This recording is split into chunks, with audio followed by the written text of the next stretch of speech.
رب نے کہا اگر غربت کی وجہ سے نکاح نہیں کر رہے تو میرا وعدہ ہے نکاح کا اولاد کی اہتمام تم کرو، غربت کو ہم مٹا کے انہیں مالدار اور وسعت والا بنا دیں گے۔ آج کی تربیتی نشست میں نکاح کے متعلق چند اہم باتیں ہم دہرائیں گے، ذکر کریں گے۔ اس کائنات میں کسی بھی شخص کا دوسرے شخص سے پہلا رشتہ جو قائم ہوا تھا وہ نکاح کا رشتہ ہے۔ گویا ابتدا ہی اس رشتے سے ہوئی کہ ابو البشر آدم علیہ السلام اور اماں حوا کا باہم نکاح ہوا۔ نکاح ایک حلال اور مقدس رشتہ ہے جو مرد اور عورت کو حرام سے، برائی سے اور گناہ سے بچاتا ہے۔ نبیوں کی تعریفات کہتے ہوئے رب العزت نے فرمایا وَجَعَلْنَا لَهُمْ أَزْوَاجًا وَذُرِّيَّةً، فرمایا ہم نے نبیوں کو بیویاں بھی دیں اور اولاد بھی دی۔ ایسے ہی مومنوں کی ایک دعا کی تحسین کرتے ہوئے فرمایا وہ عباد الرحمن جو دعا کرتے ہیں اور کہتے ہیں ربنا ہب لنا من ازواجنا وذریاتنا قرۃ اعین، اے اللہ ہماری بیویوں کو، ہماری اولاد کو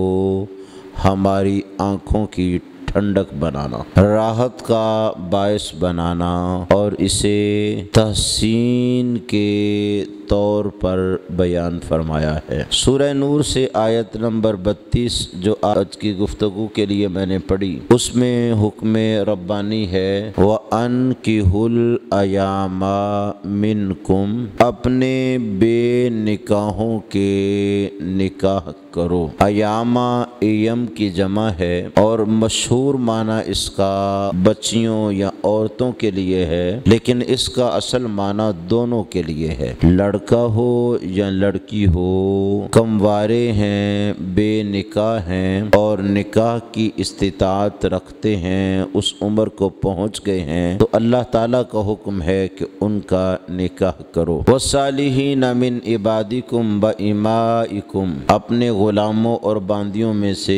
جو صالحین اور نیک ہیں ان کا بھی کرو۔ اولاد میں نیک کی شرط نہیں لگائی، جیسے بھی ہوں ان کا نکاح کرو۔ بہت سارے ایسے جو نکاح کی برکت سے نیک ہو جاتے ہیں اور کئی بچے محنت کے عادی نہیں ہوتے، بزرگ اور بڑے بھی سمجھاتے ہیں شادی کرو، اس پر بوجھ بڑھے گا تو خود بخود کچھ کمائے گا، اور عملی طور پر وہ اس کے بعد کچھ کمانا شروع ہو گئے، تو رب العزت نے کہا وَأَنْكِحُوا الْأَيَامَ مِنْكُمْ، اپنے بے نکاحوں کا نکاح کرو، وَالصَّالِحِينَ مِنْ عِبَادِكُمْ وَإِمَائِكُمْ، اور اپنے غلاموں اور باندیوں میں سے نیک جو ہے ان کا۔ سب سے بڑی رکاوٹ نکاح میں جو ہم سمجھتے ہیں یا ہمارے ہاں ہے وہ ہے مال، کہ مرد چاہتا ہے کچھ پیسے ہوں، الگ سے کوئی اپنا گھر بنا لوں، سیٹل ہو جاؤں، پھر نکاح کرتا ہوں۔ عورت کے والی اور کفیل اور وکیل کہتے ہیں جیسے ہمارے حالات ہیں، بچی کے لیے کچھ سامان اور جہیز تیار کر لیں تو پھر کرتے ہیں۔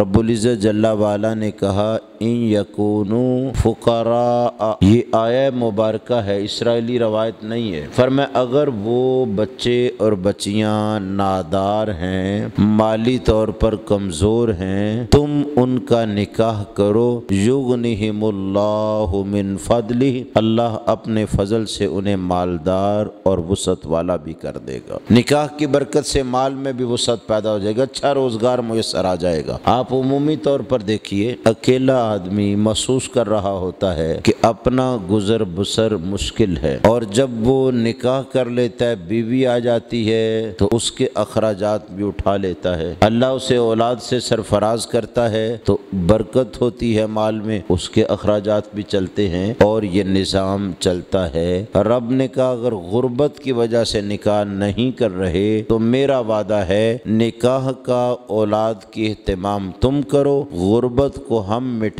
کے انہیں مالدار اور وسعت والا بنا دیں گے۔